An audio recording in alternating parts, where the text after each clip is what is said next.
Okay, everybody. Good afternoon. Okay, members. Hello, everybody. We have all of a sudden reached the quorum. We didn't have it to start. That's why we're running a little bit late, but we now have a quorum and we can get started. So I will call this meeting to order. Please, everybody, turn your cell phones off to not ring. We'll just go ahead and do that. Okay. Because I do have an important announcement to make, and I want everybody to hear it.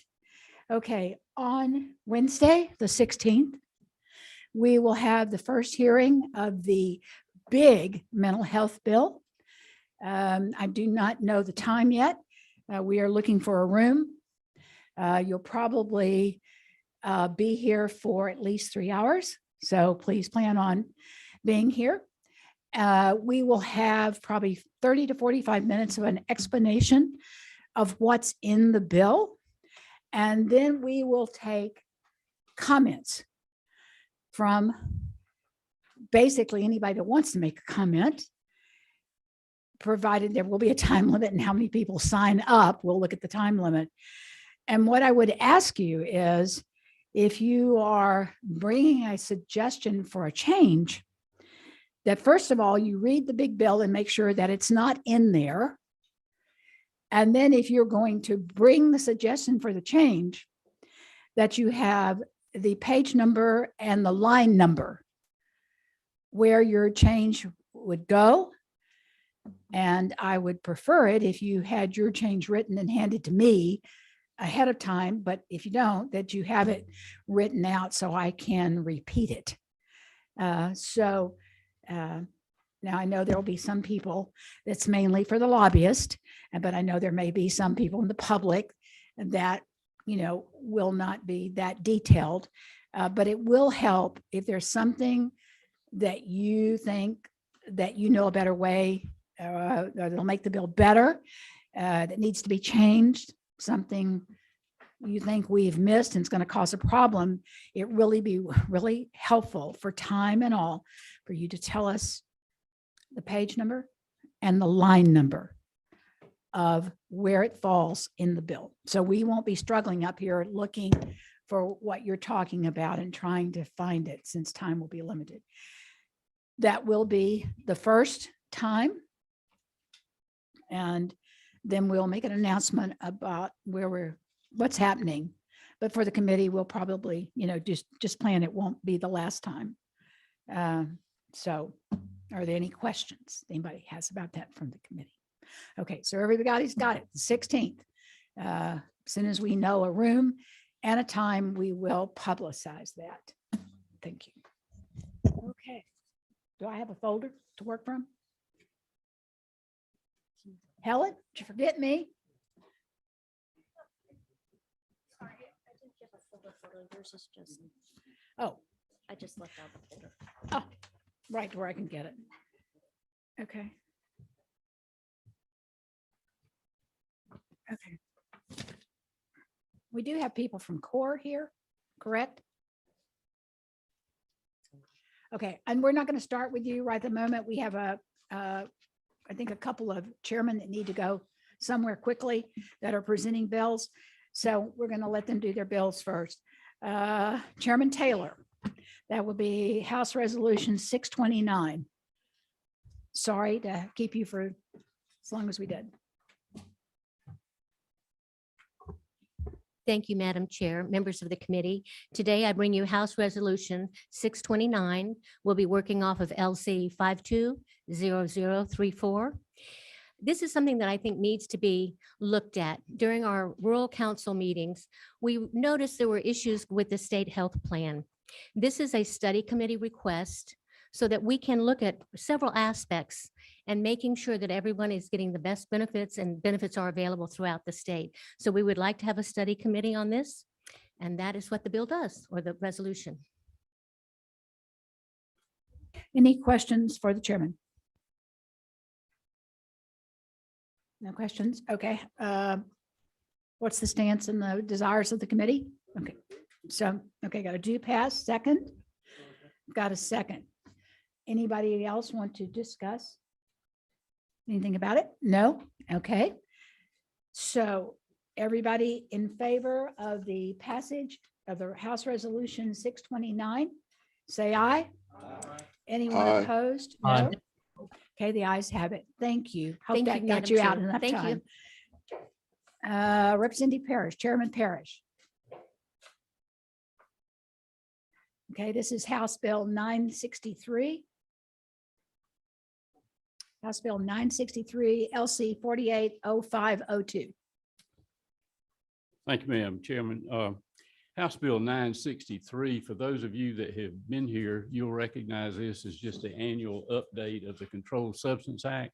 For the new folks, we do this every year. This is just an update to the statute that enables our law enforcement folks to be more efficient and effective in doing their job. It's Yeah. routine. Questions for the chairman? No questions? Oh, Representative Fry. Thank you, Madam Chair. Chairman, I voted for this every single time, but and excuse my ignorance, but that line 57, it says the COVID-19 vaccine is a dangerous drug. Is that just standard or is Well, that a statement? A dangerous drug is really a drug that requires a prescription. It doesn't mean it's dangerous for you to take it. It means that it's controlled and you just don't want it over the counter where everybody can go and buy it at the convenience store or something like that. Okay. No, I appreciate the answer to the question. That's the only one I recognized on there anyway. Well, I'm just glad you didn't ask me to pronounce all those. I was going to ask you what they were, but I decided not to, I Mr. Chair. brought the Thank you. director of Georgia Drugs and Narcotics with me today, so he'll answer all those technical questions. But Thank you, sir. I have a question. It's not about this. I understand that fentanyl is it's a number one controlled substance marked by the feds as a class one. class one. And it was my understanding, I read this or heard it, that it's going to go off that designation on about February the 16th. And that they're not planning to put it back on as a controlled substance. I don't want to get, I'm not aware of that, Chairman. This would be a federal, huh? yeah. Okay. Did you see it somewhere that they're moving it? to? Yeah. Did they discuss why? Chairman, could you see what you could find out for us about that and maybe we got somebody here? I've got the Director of Drugs and Narcotics here. and Oh, Dennis Trot. welcome. We promise to be nice to you. There are many forms of fentanyl though. So I think one thing you have to be aware of is that the fentanyl that is used in the hospitals by doctors all the time is kind of one chemical form of that fentanyl. And then you have the carfentanyls and a slew of other illicit agents that are produced out of country, et cetera, and brought in here. So I think they're not planning on removing that fentanyl that we use regularly as a Schedule II. But I think they're going to move, they're going to move some things around. I can get more detail and get to. But they, Chairman okay, Parrish. so basically you're saying what they might do is leave the really dangerous at the one level. And there are a bunch of them that are at the one level already, and they're broken down in GBI. So we get the input from GBI every year as I help prepare this. And they've got those certain ones that are in the Schedule I already. And then there are some that are in the Schedule II. So Okay, and the ones that are going to be used in Schedule II, like for us, cancer patients, et cetera. I just haven't seen that they're planning on stopping those and removing them from availability for legitimate use yet. okay. Would you, if there's changes or when they do something, would you let the chairman know and then he can let me know and I'll make an announcement? Yes, ma'am. I mean, I'm very concerned since they said last year, enough fentanyl came across our border to basically kill everybody in this country. And we know it's coming in, powder form, but it's also coming and being included in the pills that they confiscate that look exactly like the real. And they added to the illicit drugs and they added and put it in pill form so that images, available pills that are, through the FDA and that are legitimate. And yes, ma'am, it's dangerous for first responders and for everybody. Okay, and because but now that between 18 and 45, it's the leading cause of death in the country. Because they're putting it in so many different drugs. They put it with cocaine, they cut it into heroin, they cut it into methamphetamine, and then it to create a further addiction, that's what it does for those drugs. But then people, yes, ma'am. And I hear they're even putting it now in marijuana or either like the stimulants that college kids used to use to stay awake during exams. They put it in anything they think they can make a dollar of. Yes, ma'am. Okay, boy, I lit the, don't go away. I don't know who which person. Sorry. Do you need to go somewhere? We'll pass the bill. I've opened up people apparently want to talk to one of you, and I think it's probably It's our probably team. Dennis, yeah, but go Okay, ahead. my God. Representative Fry. Thank you, Madam Chair. Look, I'm not trying to be difficult on this, Oh, but I dear. want to ask you this. Like you said, the COVID-19 vaccine needs a prescription. Would this classification stop pharmacists from administering it? Because I don't think I've ever had a prescription for a COVID-19 vaccine. No, sir. When the COVID vaccine was going through the emergency use authorization with the FDA, that PrEP Act, the federal PrEP Act, and if you read in that PrEP Act, overrode state law, period. So let's say that what this would do is when that time ended, when that national state of emergency as the federal government decided it was through, and forgive me, y'all, I'm recovering a little something myself, not COVID. I tested last night. So, but once that PrEP Act, let's say, was taken away by the federal government in Georgia, it just puts on there as a vaccine that would remain a vaccine that had to be ordered by a physician. So if you Gotcha. look through that act, like a hepatitis vaccine, other vaccines are in there, and that's put on there simply for that reason. When it's gone from the PrEP Act by the feds, it'll be prescription in Georgia. Yeah, thank you, sir. Thank you, Madam Chair. Representative Hogan. Time, I'd like to make a motion to pass. Okay, hang on just a minute. I got one more question. Representative Sharper. Yeah, that's my question about the COVID, as far as the COVID-19, as far as his prescription. Now, when you say COVID-19 vaccine, or mRNA, is that including the Johnson & Johnson, being that the mRNA are more the Pfizer and the Moderna? It's intended to cover Okay, both, Okay. and mRNA. So it is intended, right, because the way it's created and the little differences in how it's created, that will Okay. cover them. And again, as long as that PrEP Act is in place, because I'm actually a pharmacist and a cop, so pharmacists will Okay. still be able to administer those without having a physician in between, as long as that PrEP Act is in place. Once that's gone, and that's all the vaccines, that's all the. okay. COVID I was just looking vaccines. at the comma to make sure, if the comma here, It's intended to include them. Okay. all, that mRNA and any and coronavirus vaccine. okay, Yes, sir. good, okay. All right. Okay, back to Don. We have a motion to move. Okay, second. Okay, got a second. Any other further discussion? I would like to say that, Mr. Chairman Parrish, I think this is an example of when you tell people not to stay in the well too long, because if they stay in the well, people will start looking for things to ask questions about. Thank you for staying in the well. Everybody in favor of the passage of House Bill 963, say aye. Anyone opposed? No? Okay, the ayes have it. Thank you all very much. Did we let you out quicker than judiciary? Come back again next year and we'll be kind to you again. Okay, who else did I say could go early? I thought so. Okay, one more. Okay, Representative Dempsey, Chairman Dempsey, House Bill 1086. And that is LC 338927.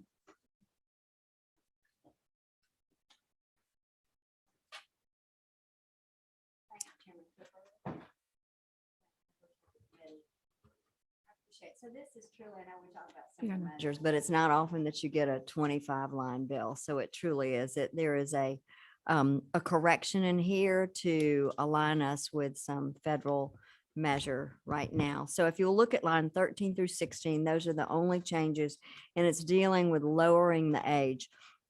Currently, Georgia state law requires hospitals to offer influenza vaccine during influenza season to inpatients age 65 and older prior to their discharge. That word is offer. Remember, they're not mandating it. They're not telling them they have to have it, but to offer it at that time.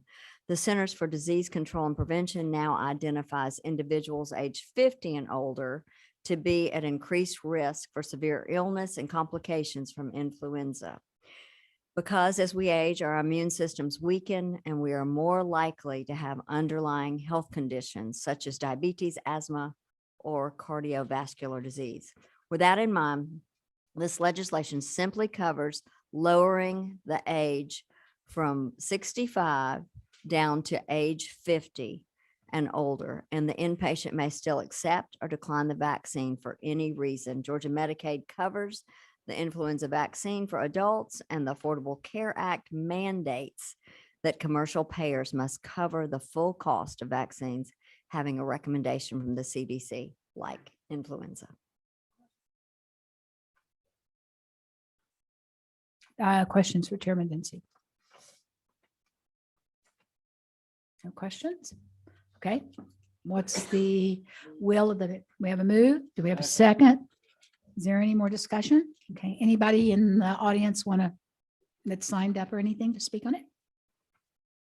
All right, everyone in the favor of the passage of House Bill 1086, say aye. Aye. And everyone opposed, say no. Okay, the ayes have it. Thank you. You're welcome. Your bill is passed. Okay, now we'll go to core. One of the things I've done is let people come and tell us about different programs that we have. You have about 10 minutes. Please don't read it to us. Okay. So far as I know, everybody on the committee can read, but I may be missing somebody. You never know. Yes, ma'am. Well, thank you so much, Chairman Cooper. My name is Lynn Durham. I'm president and CEO of Georgia Core, the Georgia Center for Oncology Research and Education. And I just want to tell you a little bit today about Georgia's investment in cancer and what you have done to invest in cancer care, cancer research, and cancer treatment in Georgia. First, to set us off on a few numbers so we're all on the same page. Cancer is the second leading cause of death in Georgia. Over 21% of the cancers in 2019, or 21% of the deaths in 2019 were caused by cancer. We expect over 53,000 new cases of cancer this year, and more than 18,000 deaths, unfortunately, in Georgia because of cancer.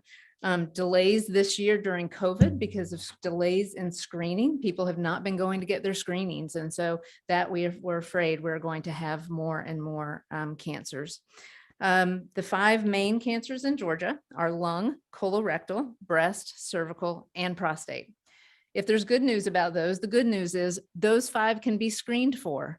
The top 5 cancers can be screened for, can be detected early, can be treated.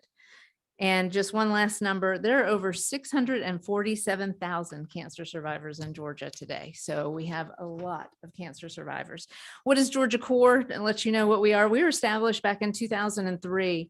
And back in the early 2000s, the government leaders wanted to take the tobacco settlement funds that came into the state and put those to cancer-related activities. And so Georgia Core came along with the Georgia Cancer Coalition. That is no longer functioning, but Georgia Core certainly is. We want to keep Georgia as the state where people don't have to go outside of our state for the best cancer care in the world. And that was the goal of Governor Barnes at the time and others to bring this forward. Georgia Core has a statewide impact. We work all over the state to make sure we bring federal and state money for whatever's needed when it comes to cancer care, but especially research. We really want to bring more clinical trials to Georgia because when you have more clinical trials, you have better cancer outcomes. So just since we have come into existence, there's been an 8-fold increase in clinical trials. There are over 800 cancer clinical trials in our state right now today. And so that's a wonderful way to research and know more about cancer and treatments. There's increased access to life-saving care for minority, rural, and underserved populations. And there's improved quality of care for patients and quality of life for survivors. We by no means do this alone. We're part of a group. And so we work with the regional cancer coalitions, with the Georgia Cancer Control Consortium, and the health systems. And I'll talk just a little bit about each of those. The Cancer Control Consortium is a group of volunteers, over 100 stakeholders from around the state that come together on a monthly basis and work to develop a cancer plan. We do 5-year cancer plans. We work with the Georgia Department of Public Health. So we work through them, but we are led by Dr. Jim Hotz of the Albany Area Primary Health Clinic and Dr. Brian Rivers of the Morehouse School of Medicine. And we also work with the Georgia State University's Georgia Health Policy Center. And so they keep us going. So we develop these 5-year plans. We're in the middle of a 5-year plan now.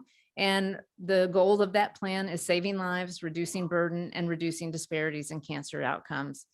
You'll see we want to increase HPV vaccinations stop the 6 cancers that are caused by HPV. So many people know cervical, but they don't know there are 6 cancers that are caused by HPV, and we want everyone to get vaccinated. Enhanced early detection through screening. We really need to ensure that we have the screenings that are needed to keep everyone safe and healthy. We want excellence in diagnostics and treatments of cancer. So back in the early 2000s, they really put a lot of money toward recruiting and retaining the best clinicians and the best cancer researchers. And we want to maintain that so we have this robust ecosystem in Georgia. Ensuring statewide access to palliative care. So when you are diagnosed, unfortunately, through treatment, to have the best cancer, the best support there, and then improving quality of life for cancer survivors. Let me tell you about the regional cancer coalitions. They were started back with the Georgia Cancer Coalition to provide the rural populations of our state with access to cancer care. Now those cancer coalitions throughout every county in the state, they represent urban, rural, suburban, and they're the boots on the ground. Those are the people who are working in every area of the state to make sure that they provide education, prevention services, access to screening and treatment, and smoking cessation. Everything they can in the area of cancer. They're located in Athens, Albany, Columbus, Rome, and Macon. But as I said, they cover everything. They're independent nonprofits. And so they work on their own. They are funded on their own, but they work with us in certain areas. One great example right now, we're working with Horizons in Albany and with Augusta University on a 5-year, $5 million CDC grant to increase the colorectal screenings in Southwest and Southeast Georgia. Our numbers there are not where they need to be. And so we want to make sure we're educating people and getting them screened for cancer. We work with every health system, and I couldn't put all the health systems on one slide. It wasn't possible, but I just want to show you that we work all throughout the state to make sure we get every health system the information they need. We have over 30 Commission on Cancer accredited hospitals in Georgia. And so it's wonderful to be able to work with all of them. Of course, Emory's Winship Cancer Center is the state's only NCI designated comprehensive cancer center. And they're a wonderful partner and leader in what we're doing, especially in the clinical trial world. And then Augusta University's Georgia Cancer Center is amazing. And we work with them, and we work with the Northside Cancer Hospital Institute on clinical trials. They bring NCI, National Cancer Institute clinical trials to Georgia, and we work with them on a regular basis. One last thing I want to let you know, we talked about the master settlement funds. How do we pay for this? How does Georgia pay for this? We do it through those master tobacco settlement funds. Back in 1998, the state sued Big Tobacco because of the healthcare costs that were caused by smoking. And so Georgia gets about $150 million a year from that money. And that's in perpetuity. That has no end date right now. And so we're continuing to get that money. When this started back in 2001, cancer-related activities such as prevention and screenings and education got 27 cents on every dollar of tobacco settlement funds. Now we're down to 9 cents on every dollar that's coming to cancer-related activities. We know that has shifted over to Medicaid. We understand the difficult decisions you as legislators have to make on how to make sure that Medicaid is funded. But we also really, truly believe, and we want to have those conversations with you in the future, how we can put some of that money back into prevention and screenings, so we're not having to pay for the late stage cancers in the end. And then the 5 actions to save more lives. Georgia Corps put this out before COVID, but it still remains true today. And this is what we work toward every day. So we want to increase colorectal cancer screenings. We're at 68% of our eligible population. We need to be over 80% or higher. Lung cancer rate. For screenings, we're only screening 5.6% of the people who need to have lung cancer screenings. Lung cancer, if you find it in late stages, unfortunately, it's very difficult to survive. But if you find it early, you can survive. And so we want people who have a smoking history to have that, have low dose CD scans. More Black women die of breast cancer and more Black men die of prostate cancer. And we have got to reduce those disparities. And so we're working on that. And then also increase more cervical cancer screenings for women. Those rates have gone down and we want to make sure that those go up. So I want to thank you all. You may not remember you voted, I think it was last week actually, on a resolution, a House resolution. It is the February is National Cancer Prevention Month. And so we are very grateful to Representative Marcus Wiedauer. He sponsored that. He actually, if you remember, he spoke in the well about his birthday, his daughter's birthday, and the creation of Georgia Corps and how those kind of coincided after his wife was diagnosed with colorectal cancer. So we're very grateful to him for his support. I just want to end by saying thank you. Georgia has built an incredible cancer infrastructure in this state, and we need to make sure that we want our people to stay here. They not have to go to MD Anderson, not have to go somewhere else. They stay in Georgia to be supported by their families as they're going through cancer care. So we ask for your support and ensuring that we can provide those screenings and prevention and access to care and the medical workforce that we need to continue to provide what we do. We are going to reach out to you. We have no ask today. We have no bill today, but we're going to ask you to continue the conversation and see what we can do to move some of those funds to prevention and the other side of the equation, so we can make sure we are treating people early and having a better mortality, better rate of living after cancer. I'm happy to take any questions. Well, first of all, I mean, I know that drinking is going up, you know, illicit drug use is going up, but I also think I saw that smoking, that people have reverted to smoking again. And there is a trend for young people to pick it up again. I mean, young adults, I don't mean kids and, 12 or 14, but young adults in their 20s because they think it's cool. Yeah. And that the rates are going up pretty rapidly. They are. What the last figure I have was from 2019, is before COVID, but what I have is that 16.3% of Georgians smoke, but 21% of high school students vape or smoke. And so those numbers are going up, and I don't know what's happened during COVID, but we are very concerned about that. But they probably going up. When they screen, since the screening for lung cancer is so low. Yeah. Is there, I mean, of course, I've broken my shoulders and done other stuff, so maybe they looked at my lungs at the same time. So I'm such a klutz. But nobody ever said you need to be screened for lung cancer at age 45 or anything to me. So, Right.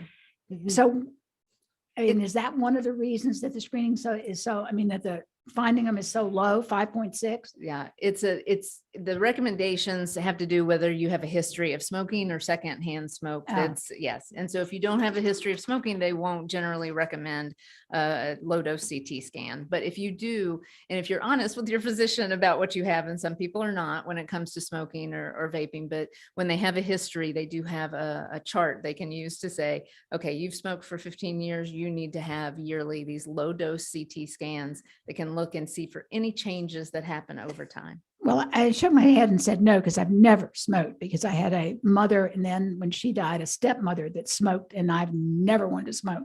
So you're saying if you've had secondhand smoke, they are saying you should be screened. You can talk to your doctor. I'm not a course. physician. I'm not positive about exactly how much exposure they would request that you have. I don't know, but yeah, certainly those who have smoked though. Okay, who do we have? Representative Sharper. All right. First of all, thank you for your work. And it's been very exciting to work over the last few years with CORE at South Georgia Medical Center. I'm actually on a committee, and we meet quarterly and find out what's going on. And then some of the study committees in relation to cancer treatment. There's a lot of work going on behind the scenes, guys. It's just not what we're just saying these names here. They're actually working and getting back reports. And I like what's going on, and we're seeing great things. Yes, and Perlman Cancer Center is one of our that we work with. We work with 7 different sites around the state, Macon, Columbus, Valdosta, Gainesville, Rome, Athens. We work with different folks around the state to, as I said, increase those clinical trials and work one-on-one with them. All right, thank you for that. Thank you. Are there any other questions for the presenter? No? Thank you very much. I appreciate the opportunity. We put a sign-in sheet on the back table where everybody's leaning up. Oh, right there. Put it, oh, everybody's signed up, you think, that wants to sign up? Okay, it was on the back table and we I was gonna say, put the House bill number on there, the bill number. Okay, we have a substitute to House Bill 918. That's the bill we discussed last week about rare diseases. It is Representative Chokas's bill. What number is he? And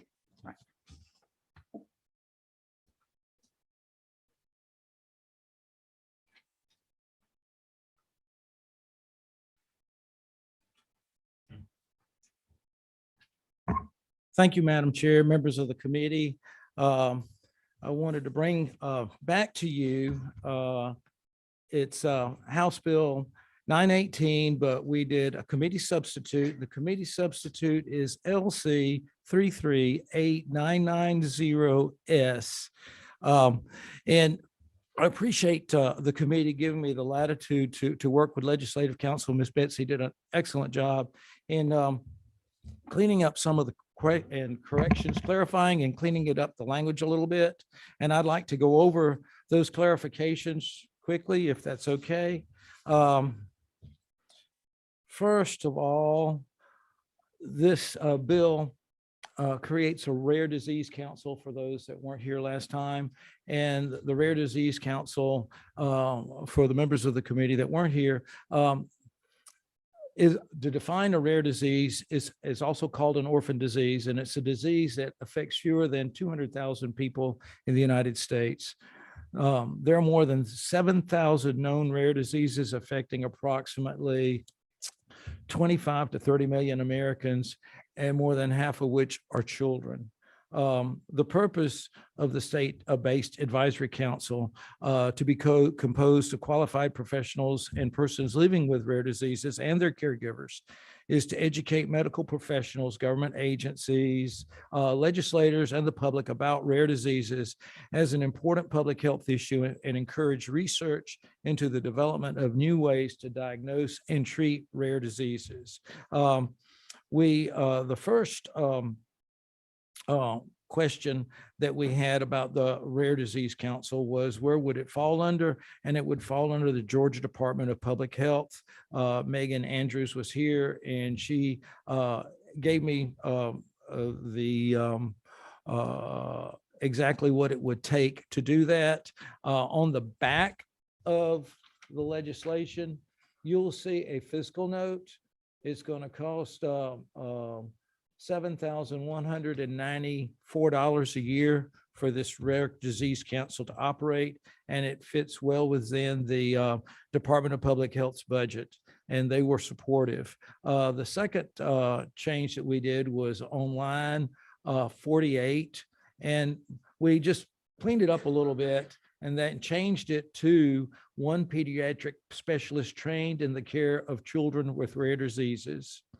The third change was, again, a clarification of the language. And this is line 90 on page 5. And it says, make recommendations to the new board screening and genetics advisory council established pursuant to subsection I, code section 31-12-6, as it relates to rare diseases. And all we did was make the language a little bit clearer. Those were the changes. I have a letter of support. I don't know if we had time to put it on the table, and it's from the Georgia Bio, a life sciences partnership, and they in full support of creating this council. And as y'all heard from testimony last week, my constituent friend and neighbor, Nathan Beck, did an impassioned presentation on how it's affected him. And I hope I've answered everyone's questions, but I'll be happy to stand for more questions, Madam Chair.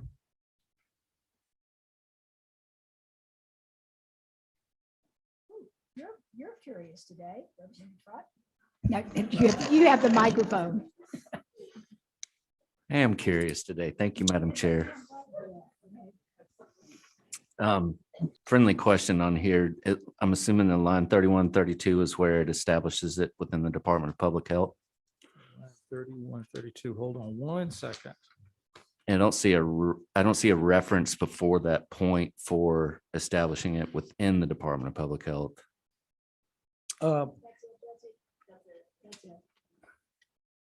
It's where it says 32. So this is the Department- It's Excuse me. 31. Is that because it's in 31-50-2? Got you. Sorry. Thank you so much. Okay, other questions? All right, there's nobody signed up that I know of to speak on the bill. Getting public health waves back there. They're okay with the changes. Thanks, Megan. Welcome again. She's back from maternity leave. There's a new member to her family and we're glad to have her back. Jumped right into the swamp, didn't you? Coming back. It's a busy session. All right. What's the will of the committee? Do you move? Do I have a second? We have a motion to move the substitute to House Bill 918, LC 338990S. And we have a second. Everybody's saying they are in favor of it. Say aye. Anybody opposed? No. The ayes have it. Your bill passes. Thank you. Thank you. Thank you, Madam Chair, members of the committee, and a special thank you to Megan Andrews. She got me that fiscal note in 24 hours, and I was grateful for that. Okay. Thank you. Thank you. Oh, okay. That leaves me. All right, so I'm going to just sit here for a minute. Okay, let's do the substitute bill to House Bill 1192. Okay, I first want to say this is about HIV. And I want to make a statement so that everybody, we're clear on the fact that HIV is no longer a gay disease. It hits heterosexual, it hits men, it hits women, it hits the African-American community. Nobody is immune. And if you do not get treatment for HIV, then very often, if not always, your disease moves into full-blown AIDS. We have had a department, or not a department, a program that works with our department and all. Probably saying that wrong. Public health Megan can get me right. The Ryan White program. If y'all remember, Ryan White was a young man who eventually died from AIDS because of a transfusion.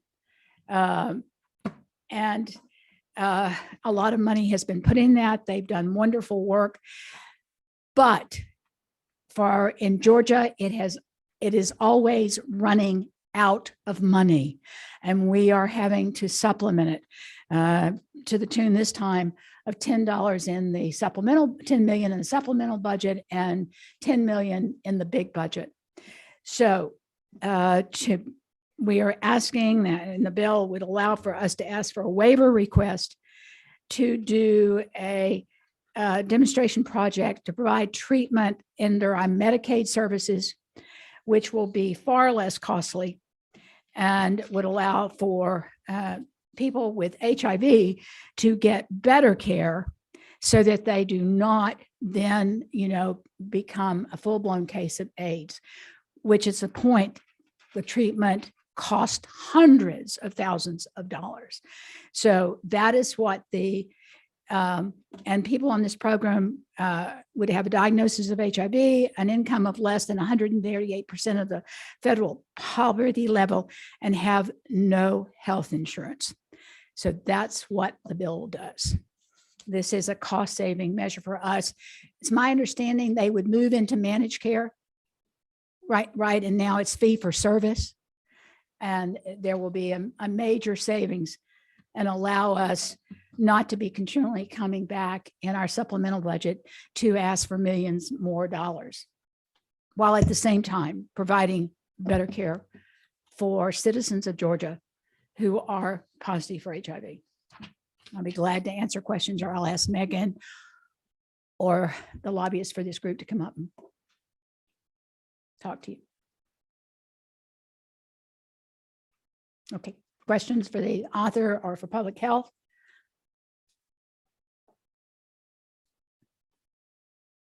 Okay. Who's here from Grady? Matt, gee, I almost don't recognize you with the mask on. Yeah, take it off. I like seeing your face.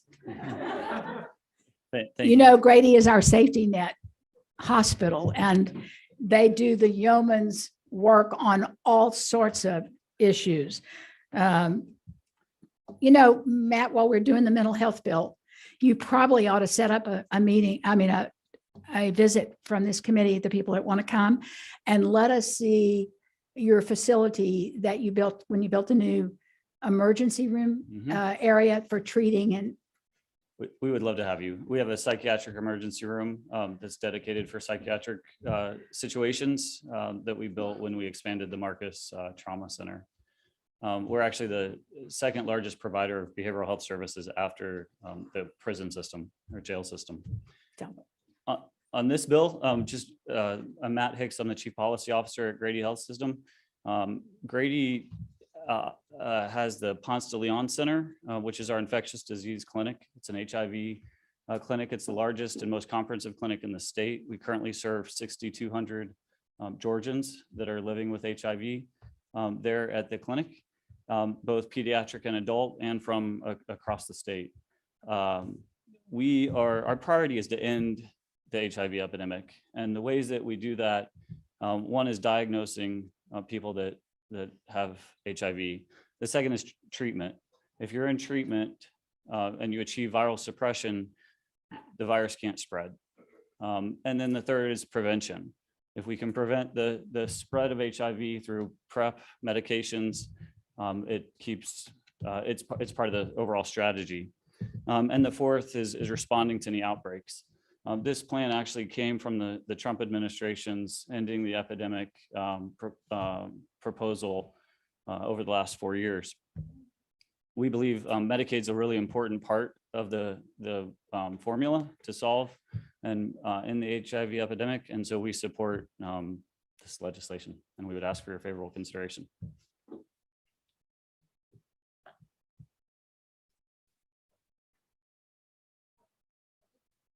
Well, thank you for the information. Sorry to bother y'all today. But looking at this, and we see that, possibly someone that has no insurance already or the diagnosis of HIV and income less than 138%.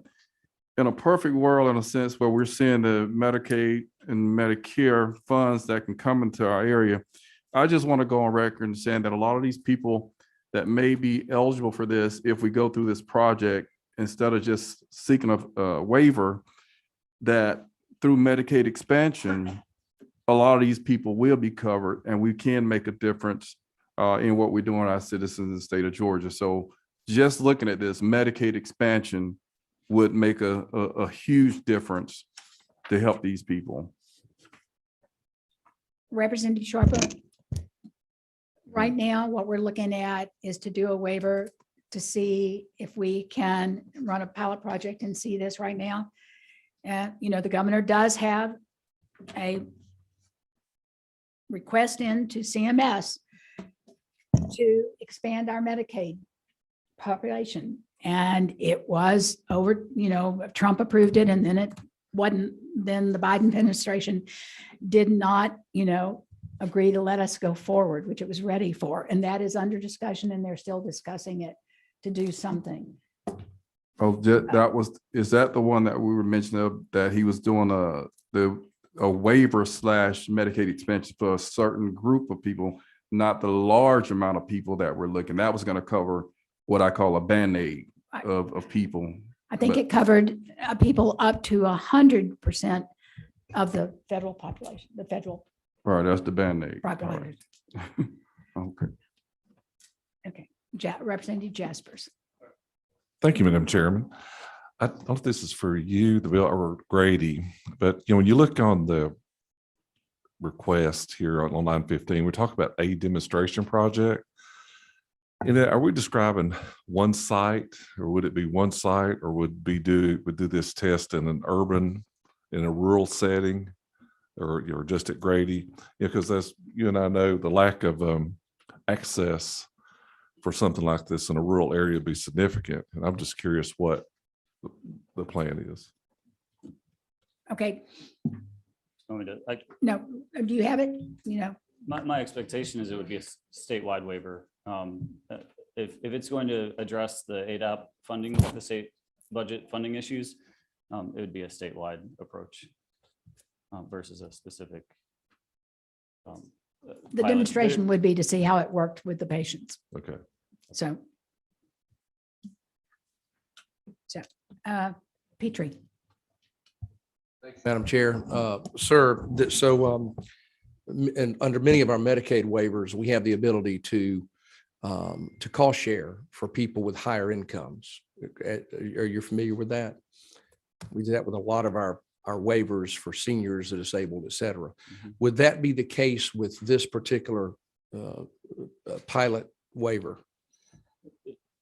I might have to defer to someone if there's more specifics in place. I think right now this provides the authorization for that waiver to be developed, and I don't know that those questions have been answered yet.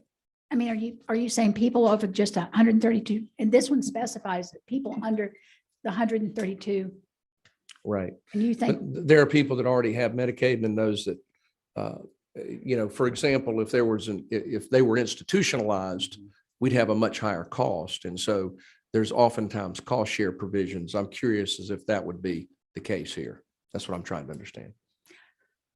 I don't, from public, no. I mean, it's just strictly, this is no insurance, 132% of the poverty rate and down. Okay. Okay, so it doesn't have any cost sharing going up, or doesn't have a provision for people that That might have higher incomes. might at have all. higher incomes or Okay. anything. This is just basically the poorest of the poor Gotcha. and no resources that the state is trying through Ryan White, and it's not working. We're having to supplement, and it's costing us Thank you. a great deal of money. Okay, thank you. Thank you. Kaiser Foundation Health Plan. Good afternoon. I'm Shay Ross Smith. I direct government relations for the Kaiser Foundation Health Plan of Georgia. We're just here today to simply support this legislation. Any legislation that expands coverage to populations in need, Kaiser Permanente supports. Thank you. Medical Association of Georgia.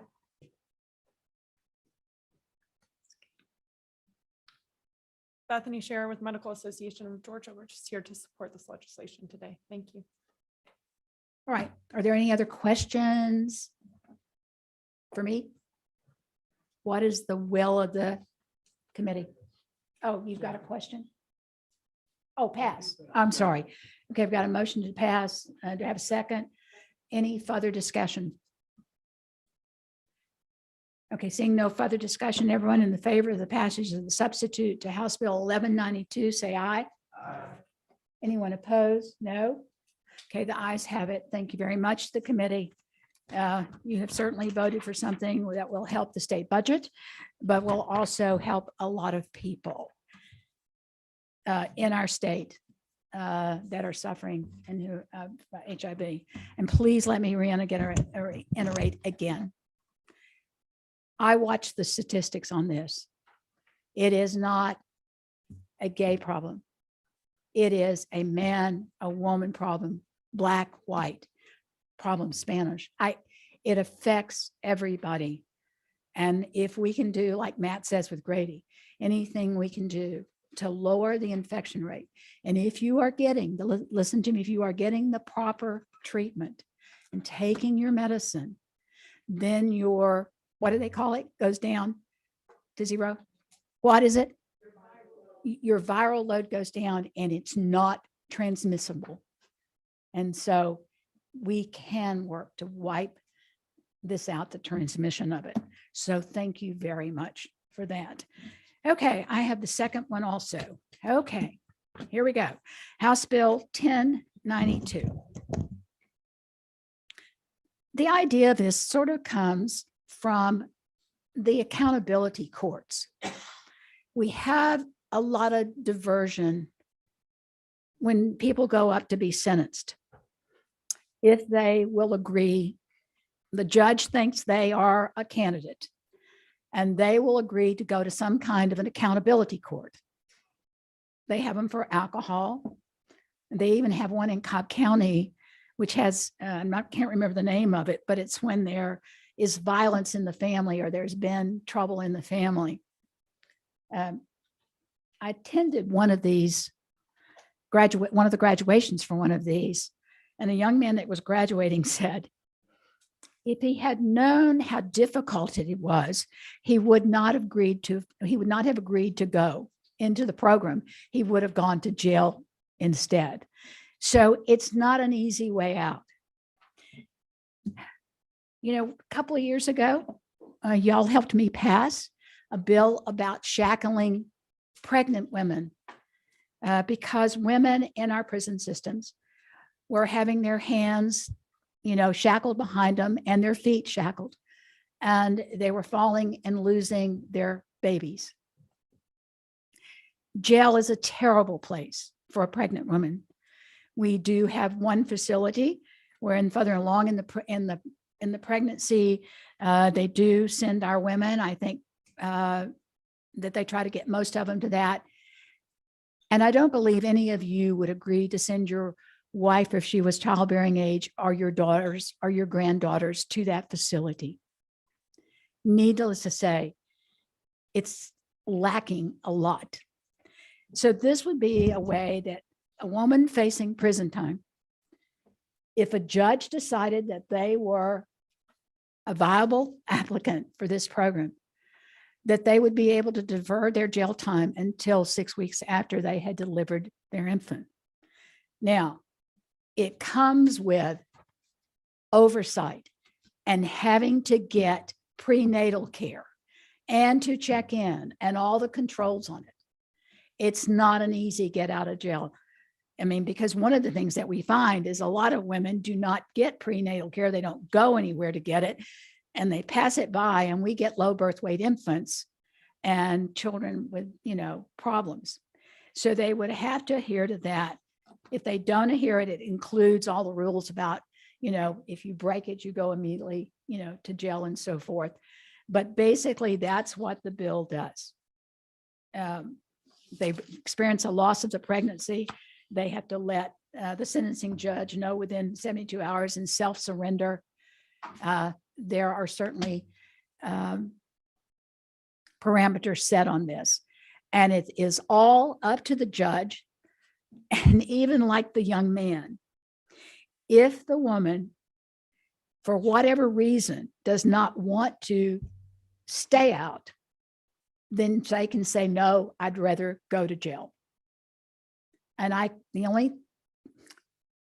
guess if you don't think you can make what they're telling you have to do, like prenatal care, or if there is violence in the home, or they don't think they can feed themselves, so that they can choose to go into the jail system. But the judge has the final say over whether a person can participate in this program or not.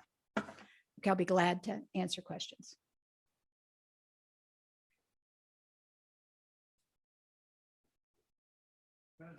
Mm-hmm.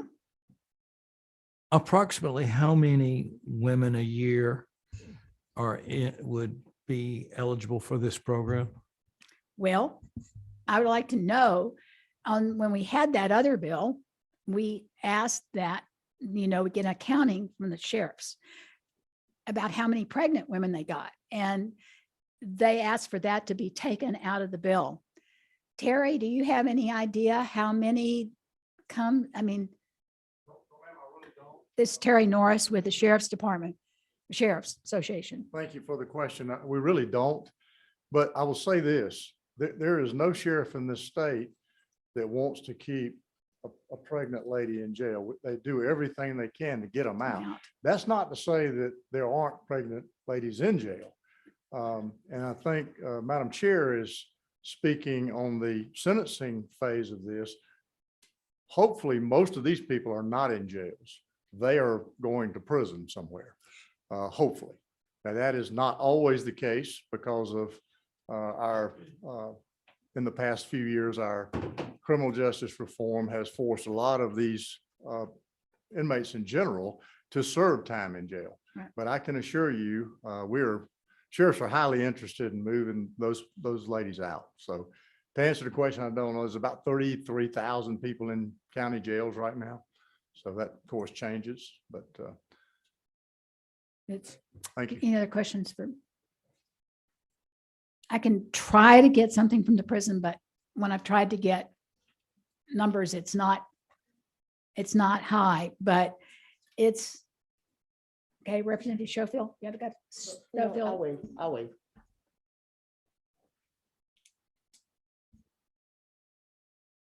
So, I mean, like one of the things they do is after they deliver, Pamela, I'm not correct, and they are sent back, or don't they go into an isolation room and in the prison?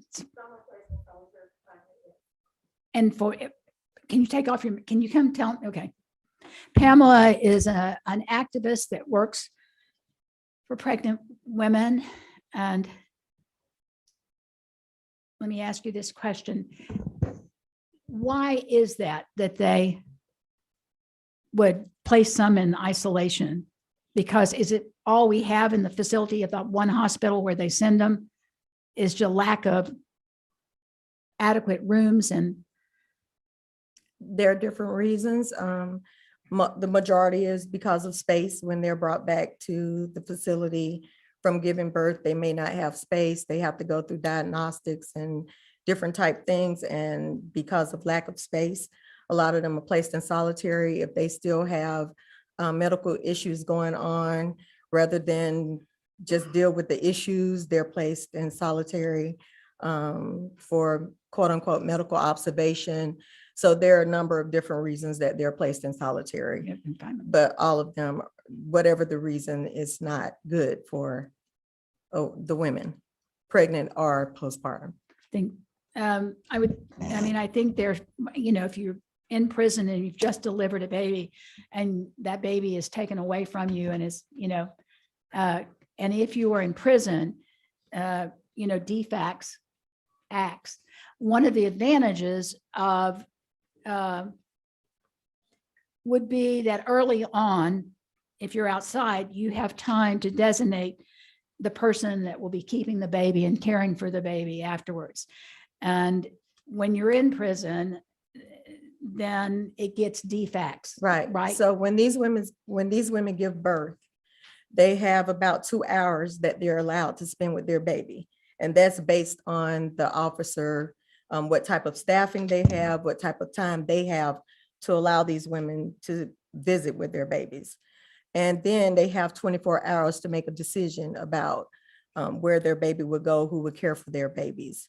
That's really not enough time to make that type of decision. Again, when you're incarcerated, you just gave birth, you're only seeing your baby for a couple of hours, and now you're stuck with, these type of decisions to make.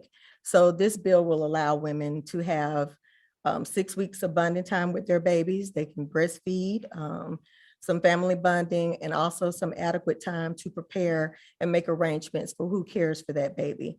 Also, in the event that they don't have care arrangements for their baby and DFACS does step in to take over their babies, these women end up losing their parental rights. So not only are they doing their time being accountable for whatever crime they committed, they also have to sit with the fact of not knowing where their baby is located, if their baby is being properly taken care of, if it's being loved, abused, whatever the case, and then returning home and having to look for their babies and then having to fight to get their babies back, which is not what they're sentenced to do. And I think that, here again, the aftercare, okay, boys get a little nervous here, but, if nothing else, if the baby's taken away, you can't breastfeed, being able to handle that is extremely painful. Yes. For mothers to, as the breast milk comes in and it dries up and the engorgement and all, hate to be graphic for you, but apparently that is extremely a painful situation, can lead to infections and having problems that need treatment. So it's just not a good place in a jail. That's not, the best equipped place to take care of these women. Okay, Pamela, hang out. Are there any other questions for Pamela, please? She's done so much work on this issue. Other questions? Okay, I don't see any other questions. What is the will of the committee? Motion to pass. I have a second. Okay, and anybody else have anything they want to say? Anybody that wants to testify? Okay, if not, everybody in favor of the passage of House Bill 1092, LC 338948, say aye. Anyone against, say no. Okay, the ayes have it and the bill is passed. And I want to thank you to the gentleman on our committee for looking at this from a woman's perspective and realizing that I think our prison system tries to do the best that they can, but with the staffing problems and the number of people they have, sometimes that is not the best situation possible, and that when women are pregnant, that is not a time for them to be in a less than, at least the marginal situation of the care that we can possibly have in one of our prison systems. So I want to thank you for that. Okay, thank you. Okay, that's it. And I appreciate everybody coming, and we are dismissed. Thank you.